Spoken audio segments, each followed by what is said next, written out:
VVS Laxman Indian క్రికెట్లో పరిచయం అవసరం లేని పేరు. తెలుగువారి ఖ్యాతిని నిలబెట్టిన అరుదైన క్రికెటర్. టెస్ట్ క్రికెట్లో తనకంటూ కొన్ని ప్రత్యేక పేజీలు దక్కించుకున్న స్టార్ బ్యాటర్. అందరినీ వణికించిన ఆస్ట్రేలియాని కంగారు పెట్టిన ఘనుడు.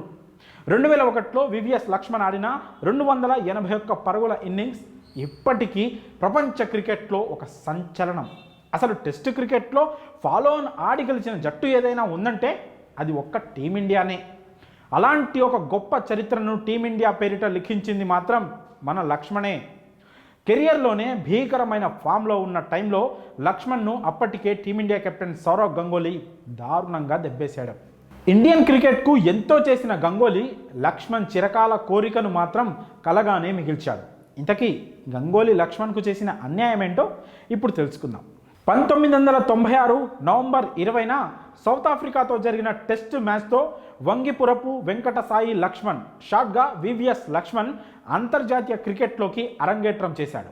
ఆ వెంటనే 1998 ఏప్రిల్ 9న వన్డే జట్టులోకి కూడా ఎంట్రీ ఇచ్చాడు. కానీ మొదటి 3 ఏళ్ల కాలంలో లక్ష్మణ్ టెక్నిక్ ఉన్న బ్యాటర్గా గుర్తింపు పొందాడే తప్ప ఎక్కడ మెరుపులు మెరిపించింది లేదు. అయితే 2001 కల్లా తన కెరియర్ పీక్ ఫామ్లోకి వచ్చేశాడు. ఈ క్రమంలోనే కోల్కతాలో ఆస్ట్రేలియాతో జరిగిన 2వ టెస్ట్లో తన విశ్వరూపం చూపించాడు. ఆ మ్యాచ్తో పాటు లక్ష్మణ్ ఆడిన ఇన్నింగ్స్ క్రికెట్ చరిత్రలో చిరస్థాయిగా నిలిచిపోయింది. ఆ టెస్ట్లో తొలుత బ్యాటింగ్ చేసిన ఆస్ట్రేలియా 445 పరుగులు చేసింది. భారత్ తొలి ఇన్నింగ్స్ 171 పరుగులకే ఆల్అవుట్ అయి ఫాలో ఆన్ ఆడాల్సిన పరిస్థితి వచ్చింది. ఈ మ్యాచ్లో టీమిండియా ఓటమిపై ఎవరికీ ఎలాంటి సందేహం లేదు. కనీసం డ్రా చేసుకుంటుందన్న ఆశ కూడా ఎవ్వరికీ లేదు. ఆస్ట్రేలియా బౌలింగ్ని ఎదుర్కోవడం ఇక అసాధ్యమని దేశమంతా టీవీలు కట్టేసిన క్షణాలవి. అలాంటి పరిస్థితుల్లో వివిఎస్ లక్ష్మణ్ ఆసీస్ బౌలింగ్ను చీల్చి చెండాడాడు.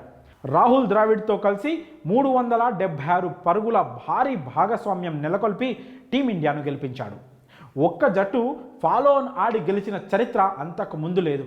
281 పరుగులతో లక్ష్మణ్ చేసిన పోరాటం భారత్ను చరిత్ర సృష్టించేలా చేసింది.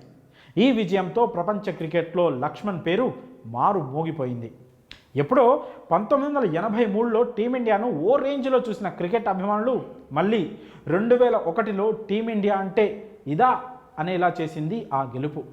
ఇక్కడి నుంచి టీమిండియా దశ దిశ మారిపోయింది. అప్పటి ఆస్ట్రేలియా కెప్టెన్ స్టీవాకు లక్ష్మణ్ మిగిల్చిన పీడకలాది. అప్పటి నుంచి లక్ష్మణ్ టెస్ట్ జట్టుతో పాటు వన్డే జట్టులోనూ తన స్థానాన్ని సుస్థిరం చేసుకున్నాడు.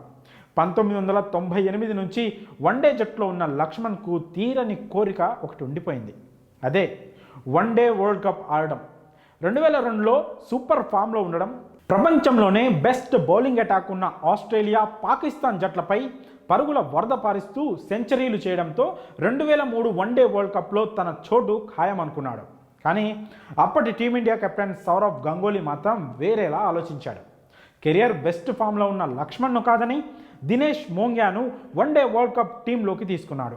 లక్ష్మణ్ స్థానంలో ఎంపికైన దినేష్ మోంగియా మంచి ఆల్రౌండరే అయినా అతని కెరియర్లో చేసిన ఏకైక సెంచరీ అతన్ని వన్డే వరల్డ్ కప్ జట్టులోకి తీసుకొచ్చేలా చేసింది. ఆ సెంచరీ కూడా వరల్డ్ కప్కి కొన్ని నెలల ముందే చేశాడు మోంగియా. దీంతో గంగూలీ అక్కడే లెక్క తప్పి లక్ష్మణ్కి అన్యాయం చేశాడు. నిజానికి 2003 వన్డే వరల్డ్ కప్లో ఇండియా మంచి పర్ఫార్మెన్స్ చేసింది. ఆ వరల్డ్ కప్లో టీమిండియా ఫైనల్ వరకు వెళ్ళినా ఫైనల్లో ఆస్ట్రేలియాపై ఓడిన విషయం తెలిసిందే. ఆస్ట్రేలియాపై తిరుగులేని రికార్డున్న లక్ష్మణ్ టీంలో ఉంటే బాగుండేదని అప్పట్లో అనుకోని అభిమాని లేడంటే అతిశయోక్తి కాదు.